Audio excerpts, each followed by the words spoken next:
पुणी भारत पाक युद्ध ये प्रश्नटी ये आसूची प्रतिरक्षा मंत्री जो भली बड़ बयान और सेपटे पाकिस्तान विदेश मंत्री जो बयान ताकू जदि आम देखा विशेष भाव में भारतर प्रतिरक्षा मंत्री जो बयानटी रही युद्ध विकल्प एबे भी खोला रही ट्रेलर देखी वर्तमान पूरा पिक्चर बाकी अच्छी आ जहाँ आम देखीचे लगातार भाव में भारत पक्षर पूर्वर कहुला प्रतिरक्षा मंत्री निजे कही पुणी थे कहते ऑपरेशन सिंदूर एजाए सरीनी जहाँ किछि हला ताहा केवल ट्रेलर थिला एयर डिफेंस सिस्टम शत्रु पक्ष को कड़ा जवाब देछि और ठिकाना समय रे विश्व पूरा पिक्चर देखिबो बोली प्रतिरक्षा मंत्री राजनाथ सिंह चेते दैछन। गुजरात भुज एयरबेस रु पाकिस्तान को राजनाथ कड़ा संदेश दैछंती। राजनाथ ए वार्ता माध्यम रे एबे भी युद्ध विकल्प खोला थिबा इंगित देइथिबा चर्चा होछि। कहचंती ब्रह्मोस मिसाइल ताकत को पाकिस्तान स्वीकार कर सारी। ब्रह्मोस घन अंधकार भितरे पाकिस्तान को चकमा देखैथिला एणिकी स्वदेशी ज्ञान कौशल निर्मित युद्धास्त्र चमक देखौछि बोली से कहचंती। भारत पाकिस्तान उत्तेजना बेले ड्रोन द्वारा भुज एयरबेस को उड़ैथिबा पाकिस्तान दाबी करथिला और पाकिस्तान रे मिछ एबे पदारे पड़ी जायछि। भुज रे आकाश एयर डिफेंस सिस्टम आगरे छिड़ा होई इस्लामाबाद को कड़ा वार्ता देथिले राजनाथ और यही अवसर में प्रतिरक्षा मंत्री वायुबीर को मिठा खुआई गतकाली से श्रीनगर गस्त करथिले। पाकिस्तान आणविक भंडार समीक्षा दाबी करथिले प्रतिरक्षा मंत्री और आज जो भली भाव में जो गुरुत्वपूर्ण मंतव्य देइछंती जहाको नहीं चर्चा होछि जे एबे भी युद्ध विकल्प खोला रही। आसुन सुनबा कौन कहिछंती भारतर प्रतिरक्षा मंत्री राजनाथ सिंह। बल्कि पूरी दुनिया के सामने प्रमाण भी दिया है। प्रमाण इस बात का कि अब भारत की युद्ध नीति और टेक्नोलॉजी यानी तकनीक भी दोनों बदल चुकी है। आपने प्रधानमंत्री मोदी जी के नेतृत्व में नए भारत का संदेश पूरी दुनिया तक इस बार पहुंचा दिया है।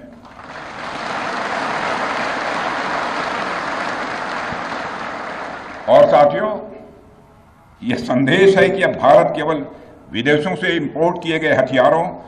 और प्लेटफॉर्म्स पर ही निर्भर नहीं है, बल्कि भारत में बने अस्त्र और शस्त्र भी हमारी सैन्य शक्ति का अब हिस्सा बन चुके हैं। अब भारत में बने और भारतीय हथियारों से बने हथियार भी अचूक और अभेद्य हैं। यह पूरे विश्व ने देख लिया है। ब्रह्मोस मिसाइल की ताकत को तो पाकिस्तान ने खुद स्वीकार कर लिया है। हमारे देश में एक कहावत काफी पुरानी है और वह है दिन में तारे दिखना।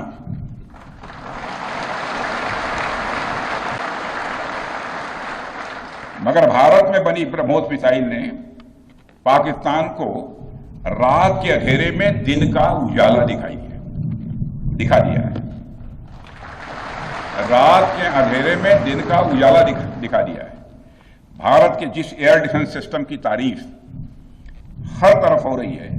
उसमें डीआरडीओ द्वारा बनाए गए आकाश और अन्य राडार सिस्टम की साथियों, ऑपरेशन सिंदूर ने यह स्पष्ट संदेश दे दिया है कि हमने शांति के लिए जितना अपना दिल खोल कर रखा है, शांति को नष्ट करने वालों के विरुद्ध उतना ही अपना हाथ भी खोल कर रखा। साथियों, एक और बात मैं यहां साफ कहना चाहूंगा कि ऑपरेशन सिंदूर अभी खत्म नहीं हुआ है। जो कुछ भी हुआ है वह सिर्फ एक ट्रेलर मात्र था। अब जब भी सही समय आएगा तो हम पूरी पिक्चर भी दुनिया को दिखाएंगे। तेणु पूरा पिक्चर देखा बाकी रही। पूरा पिक्चर कौन हो पारे पाकिस्तान को ये चेतावनी प्रतिरक्षा मंत्री तार लक्ष्य कौन रही एवं यार परवर्ती कार्यान्वयन कौन रही से संपर्क में आलोचना करने प्रतिरक्षा विशेषज्ञ डॉक्टर प्रभास मिश्र जो रही। डॉक्टर मिश्र, स्वागत करने आलोचना को। जो भली भाव में प्रतिरक्षा मंत्री राजनाथ सिंह जो मंतव्य रही नहीं चर्चा जे युद्ध विकल्प खोला रही कि कारण आम जमी देखीचे जे जो भली भाव में एप्रिल 22 तारीख में जो प्रकार उत्तेजनामूलक परिस्थिति उत्पन्न करने पुणी आतंकवादी जरिया पाकिस्तान चेष्टा कला एवं तार प्रतिफलन स्वरूप ऑपरेशन सिंदूर आरंभ करागला। से सफलता भारत को मिला एवं एबे मध्य विशेष कर आम जमी देखुचे जहाँ प्रतिरक्षा मंत्री कहते जे बाट को न आसब जदि पाकिस्तान ताहले ठिकणा समय जवाब मिलिबो एवं से ठिकणा समयटी खूब शीघ्र कि कारण माने पाकिस्तान विदेश मंत्री मध्य कहते 18 तारीख पर्यंत अर्थात परदिन पर्यंत कुआडे युद्ध विरति रही ए प्रकार उसुकेबा भली मंतव्य को कड़ा जवाब प्रतिरक्षा मंत्री देइछंती कि ଆପଣ ଦେଖନ୍ତୁ ଖ୍ୱାଜା ଆସିଫଙ୍କର ଷ୍ଟେଟମେଣ୍ଟ ସେ ବିଭିନ୍ନ ପ୍ରକାର ଷ୍ଟେଟମେଣ୍ଟ ଦଉଛନ୍ତି ତାଙ୍କର ଗୋଟେ ବଡି ଲାଙ୍ଗୁଏଜ ଦେଖନ୍ତୁ ଅଫ ସିନ୍ଦୁର ବେଳେ ଯୋଉ ଟାଇପର ସେ ଷ୍ଟେଟମେଣ୍ଟ ଦଉଥିଲେ ବର୍ତ୍ତମାନ ସେ ଷ୍ଟେଟମେଣ୍ଟ ଯେତେବେଳେ ଦଉଛନ୍ତି ତାଙ୍କ ମୁଣ୍ଡ ତଳକୁ ନଇଁକିରି ଦଉଛନ୍ତି ତାଙ୍କ ଦେହ ଶୁଖିଗଲାଣି ତାଙ୍କ ଦେହରେ ଭୟ ଅଛି ତାଙ୍କ ଛାତିରେ ଭୟ ଅଛି ତାଙ୍କର ଭବିଷ୍ୟତକୁ ମଧ୍ୟ ଭୟ ଅଛି ଭିକ ମାଗିକିରି पाकिस्तान तुर्की और चाइना को भिक मागिक यूएस को भिक मागिक चलवा प्रस्तुत बर्तमान होती और छोट कंट्री अजरबैजान को भिक मागुंट किंतु बर्तमान ख्वाजा आसिफ जहाँ कहले 18 तारीख पर्यंत आम तो कौच छाड़ आज आरंभ करो ना कारण राजनाथ सिंह तो भुज एयरपोर्ट रो जोटा को कहते से भुज एयरपोर्ट को पूरा ध्वंस कर तेणु भुज एयरपोर्ट रे राजनाथ सिंह निजे छिड़ा होकर देखले मो कोठी अच्छी जवान को संगे मिशुची को भुज एयरपोर्ट आपण माने ध्वंस करदेले पाकिस्तान आसे माने खांटी मिछ प्रथम कथा हला आउ गोटे कथा हला प्रधानमंत्री चले हमरा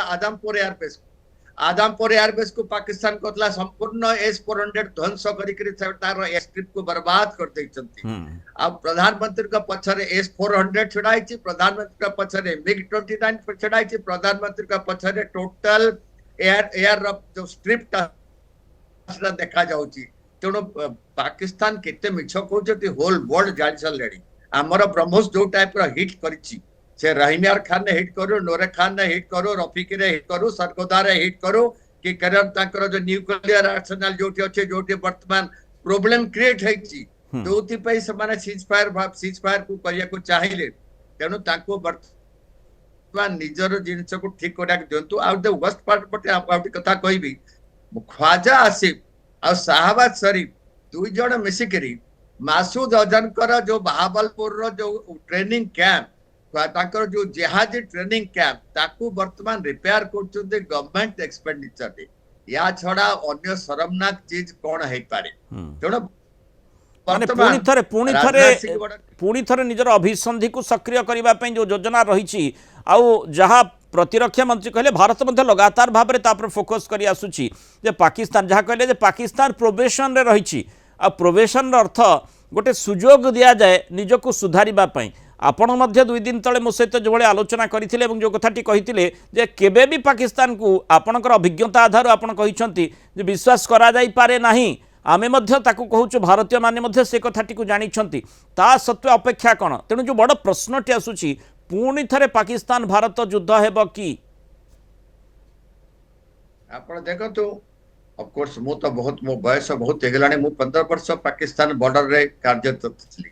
ऑपरेशन पराक्रम पर मध्य थिली तेणु पाकिस्तान रो गति पाकिस्तान रो रणनीति को मो भलो भाव रे जाने पाकिस्तान एलओसी रे आईबी रे को टाइप रो बिहेवियर करे ता मध्य को जाने पाकिस्तान 2003 ने जो सीज फायर एलओसी रे संधि हेइतला ताकू केमती से भांगी चलला सीज फायर उल्लंघन करी चलला 100 और 100 रु ऊर्ध्व ता मध्य मु देखिछि तेणु मु क्लियरली कहिथली पर दिन आपन चैनल ले पाकिस्तान भलिया शत्रु को आ फल को केबे विश्वास करिबा कथा नुहे तेणु राजनाथ सिंह बड़ा क्लियरली कहिछन ऑफ सिंदूर शेष हैनी ऑफ सिंदूर जस्ट आरंभ होइछि तेणु आपण देखंतु चित्रपट वर्तमान सफा देखा जिवो आमे अपेक्षा करिछु से केते बेले सीज फायर को उल्लंघन करिवे आ मु बहुत जाने कि मास से देमास बेसी पाकिस्तान सेतुर उठिबनी पाकिस्तान डेफिनेटली पुणी तांकर प्रॉक्सी वार तापर जेहादी को आमक भीतर को पठेया को से डेफिनेटली ट्राई करिवो कारण ता छडा तार अन्य गति नै कारण पाकिस्तान नो पॉलिटिकल लीडर्स माने पाकिस्तान नो आर्मी रो जनरल्स माने भारत विरोधी प्रचार करिकरी से मान अर्थ संग्रह करछ अब केते बेले माने जदि भारत पुणी थरे ऑपरेशन सिदुन को पुणी फुल ऑपरेशनल कराए एवं अटैक आरंभ करि दे ताहले को ट्रम्प फ्रॉम केही रक्षा करि परिबेनी ट्रम्प को आमे बेस जानिलु ट्रम्प कर मतिगति बहुत जना पड़ला ट्रम्प रो दुमुहा नीति आमे ठीक बुझी सारिचु किंतु जदि पाकिस्तान आउ थरे ए टाइप रो अटैक करे पहलगाम भलिया कि पुलवामा भलिया कि मुंबई भलिया जदि आउ थरे अटैक करे डेफिनेटली युद्ध करिवो तार रिएक्शन रेस्पॉन्स एते बेसी हबो जोटा कि पाकिस्तान संभाली हबनी संभाली पारिबनी तार कंप्लीट एयर बेस गुडा को सब सर्वनाश होई जिवो डेफिनेटली कारण पाकिस्तान को आप जियोग्राफिकली देखंतु जियोग्राफिकली आमे एवरी पॉइंट को पाकिस्तान ने हिट करि पारिबो तेणु कौन से प्रोब्लेम नहीं हमर ब्रह्मोस बहुत अच्छी और ब्रह्मोस रो कारगर रेंज आ कारगर तार टेक्निकलिटी आ tactfulness of hitting the target Pakistan already बुझी सारलेनी ब्रह्मोस हमर रेडी अच्छी हमर इंडियन नेवी रेडी अच्छी अरब सी रे हमर इंडियन एयर फोर्स रेडी अच्छी हमर आर्मी रेडी अच्छी हमर पैरामिलिटरी फोर्स रेडी अच्छी प्रथम कथा आम देशवासी रेडी अच्छा तेणु से पाकिस्तान को जातिया जदि आउ थे से भूल करती ताले तांको सर्वस्व क्षति हवा माटी मिसी जीव पाकिस्तान से संभावना से कथाटी से कड़ा चेतावनीटी प्रतिरक्षा मंत्री भारतर देइछंती ताकू बुझिबा को पड़िबो एवं पाकिस्तान जदि न सुधुरे पुणी थरे से भली अप्रत्याशित घटना घटेबा पे प्रचेष्टा करे आउ सुजोग नाही पाकिस्तान को कारण सीधासरख प्रतिक्रिया दे सारिछंती प्रतिरक्षा मंत्री जे प्रोबेशन रे रहिछि पाकिस्तान ताकू सुजोग दिया जाइछि आउ जदि से सुजोग को से भ्रष्ट करे नष्ट करे ताहले आउ सुजोग नाही सीधा अटैक ऑपरेशन सिंदूर जारी रही बहुत धन्यवाद डॉक्टर प्रभास मिश्र आलोचना रही मतामत रखि